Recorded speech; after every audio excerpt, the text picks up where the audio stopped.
আসসালামু আলাইকুম, আশা করি সবাই ভালো আছেন। আমরা অনেক ভালো আছি। তো আজকে চলে আসলাম নতুন একটা ব্লগ নিয়ে। তো প্রিয় দর্শক, আজকের দিনটা খুবই সুন্দর। এখন সুন্দর, কিন্তু সকালবেলা আসাল না। সকালবেলা প্রচণ্ড গরম আসাল। আপনার 3টার পরে থেকে আপনার বৃষ্টির একটু বার হয়েছে, হালকা একটু বৃষ্টি পড়ে গেছে।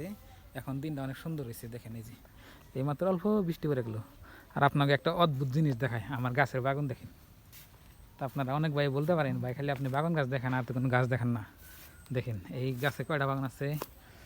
একটা এই দেখেন কালা কুচকুচা, 2টা, 3টা, 4টা, 5টা, 6টা বাগান আছে। খুবই মেলা বাগান আছে দেখেন। তো প্রিয় দর্শক, আপনাকে আর একটা কথা বলি। আপনার বাংলাদেশে এত বন্যা হওয়ার কারণ কি? বন্যা হওয়ার কারণ রইল আপনার ইন্ডিয়ার থেকে পানি ছাড়ছে, মানে সুইচ গেটে পানি আটকে না ছাড়ছে, তার কারণটা করতেছি। তো ইন্ডিয়ার ত্রিপুরা আপনার একটা স্টেট আছে, মানে রাজ্য আছে। তো ওই রাজ্যতে আপনার প্রচণ্ড ঝড় বৃষ্টি হয়েছে। ঝড় বৃষ্টি হওয়ার পরে ওই রাজ্যটা মধ্যে আপনার খুবই বন্যা হয়েছে। মানে বন্যা হওয়ার জন্যে লাস্টে উপায় না পাইয়া আপনার ওইখানে আপনার সুইচ গেট আসাল, ওই বান্ডা খুলে দিছে। তো বান্ডা খুলে দেওয়ার ফলে ওই পানি যা বাংলাদেশে ঢুকছে। তো এইটুকু হলো মূল কথা। তো তার নিয়ে অনেক ভাই আপনার ভিডিও করতেছে, মন্তব্য করতেছে যে হ্যাঁ ইন্ডিয়ার মানুষ খারাপ, বাংলাদেশে পানি ছাড়ছে অমুক তমুক, খুবই খারাপ, মানে করতেছে আর কি, মানে নেগেটিভ ভিডিও করতেছে অনেক কিছুই না।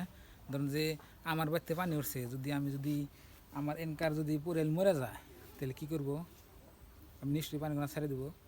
তো ওইভাবে আপনার ভারতের স্টেটে রাজ্যতে, ত্রিপুরা রাজ্যতে মানে প্রচণ্ড ঝড় বৃষ্টি হওয়ার ফলে মানে পানি হয়েছিল, বানপানি হয়েছিল। তো ওই জন্যে পানি ছেড়ে দিছে। ছেড়ে দেওয়ার পরে আপনার ধরেন যে ভারত থেকে বাংলাদেশ আপনার ডাউন এরকম। তো পানি ছেড়ে দেওয়ার পরে ওই বাংলাদেশে ঢুকছে। তো ওই জন্যে আপনার খুবই বাংলাদেশে 30-40 বছর পরে আপনার বানপানি হয়েছে।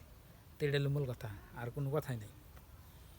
তো আজকে আমাদের এখানে ভালোই ওয়েদারটা ভালো, খুবই সুন্দর। আমাদের এখানে কোনো বানপানি নাই, এখন বানপানি গেছে গা।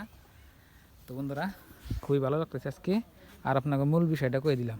তো দয়ালে করে সালাম ভাই এই নিয়ে ভিডিও করছে যে হ্যাঁ ইন্ডিয়া লাঙ্গ পর মানে বন্ধুত্ব দেশ, এই দেশে থেকে আঙ্গ এই দুর্নীতিটা করলো, আঙ্গ খুব খারাপ করলো, হমক করলো তমুক করলো, কিন্তু কিসের জন্য যে খারাপ করলো এই কথাটা জানে না।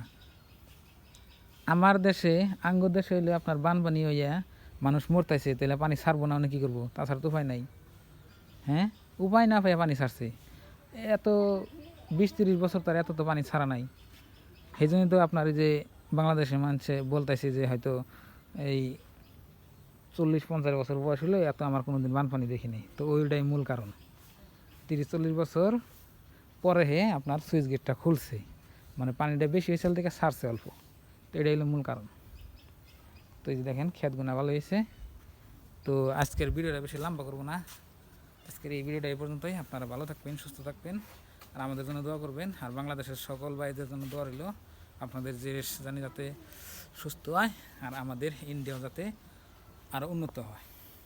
তো আমাদের ইন্ডিয়ার জন্য দোয়া করবেন। তো আজকে নিয়ে বাই বাই, খুদা হাফেজ, থ্যাংক ইউ, আসসালামু আলাইকুম।